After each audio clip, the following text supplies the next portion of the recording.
बिस्मिल्लाहिर्रहमानिर्रहीम। अस्सलाम वालेकुम स्टूडेंट्स, कैसे हैं आप लोग? उम्मीद है ठीक होंगे। आज हम उर्दू की तीसरी किताब का सबक नंबर 2 पढ़ेंगे। सबक नंबर 1 हमने पिछले लेसन में पढ़ा था, पेज नंबर 4। आज हम पढ़ेंगे सबक नंबर 2। सबक नंबर 2 जिसका उन्वान है नात। नात क्या होती है? नात ऐसी नज़म को कहते हैं जिसमें हज़रत मोहम्मद सल्लल्लाहु अलैहि वसल्लम की तारीफ़ की गई हो। नात ऐसी नज़म को कहते हैं जिसमें हज़रत मोहम्मद सल्लल्लाहु अलैहि वसल्लम की तारीफ़ की गई हो। अब हम ये नज़म पढ़ते हैं और इसकी रीडिंग करते हैं। हमारे नबी अहमद मुस्तफ़ा हैं, हमारे नबी अहमद मुस्तफ़ा हैं। अहमद या मुस्तफ़ा के ऊपर स्वाद है तो आपने सल्लल्लाहु अलैहि वसल्लम लाजमी दिल में कहना है, ठीक है। हमारे नबी अहमद मुस्तफ़ा हैं, फ़िदा उन पे हम वो रसूल खुदा हैं। जहाँ पे हज़रत मोहम्मद सल्लल्लाहु अलैहि वसल्लम का नाम आए तो वहाँ सल्लल्लाहु अलैहि वसल्लम आपने ज़रूर कहना है, ठीक है। हमारे सबसे आखिरी नबी कौन है? हज़रत मोहम्मद सल्लल्लाहु अलैहि वसल्लम। अहमद उनका नाम भी है, हज़रत मोहम्मद सल्लल्लाहु अलैहि वसल्लम का अहमद नाम भी है। और अहमद का मतलब अल्लाह की तारीफ़ करने वाला भी है। फ़िदा का मतलब कुर्बान, यानी कि हम अपने नबी सल्लल्लाहु अलैहि वसल्लम पे कुर्बान हैं, हम अपनी जान उन पे कुर्बान करने को हाजिर हैं।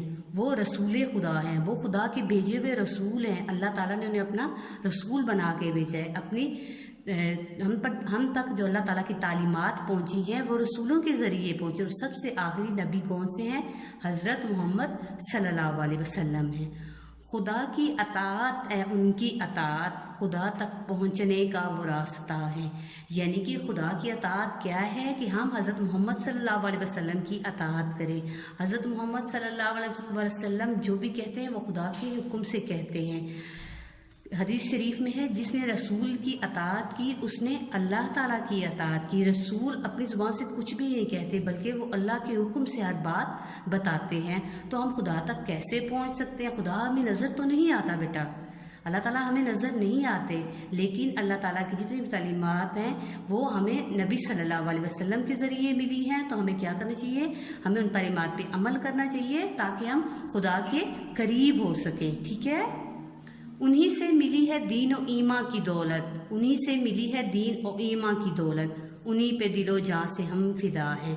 हमें हमारा जो दीन मिला है, हमारा प्यारा मज़हब, हमें इस्लाम की दौलत जो हमें मिली है वो किसकी वजह से मिली है? वो हमें नबी सल्लल्लाहु अलैहि वसल्लम से मिली है। इसी वजह से हम दिलो जान से उन पे अपनी दिलो जान से कुर्बान हैं, उन पे अब जान भी देने को तैयार हैं। वही बेकसों बेनमाओं के वाली, गरीबों यतीमों का वो आसरा है।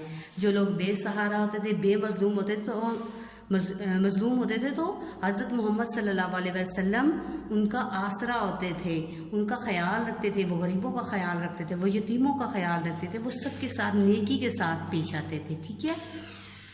हमेशा रहे नाम उनका ज़ुबां पर, वही आरज़ू हैं वही मुद्दा है। यानी कि हम अल्लाह ताला से दुआ करते हैं कि हमारी ज़ुबान हमेशा नबी सल्लल्लाहु अलैहि वसल्लम के नाम से और अल्लाह के ज़िक्र से तर रहे, वही आरज़ू है। हमारी यही ख्वाहिश है कि हम अपनी ज़िंदगी इस्लाम के मुताबिक गुजारें और आखिरत में हमें हौज़ कौसर नसीब हो, वही हमारी आखिरी ख्वाहिश है।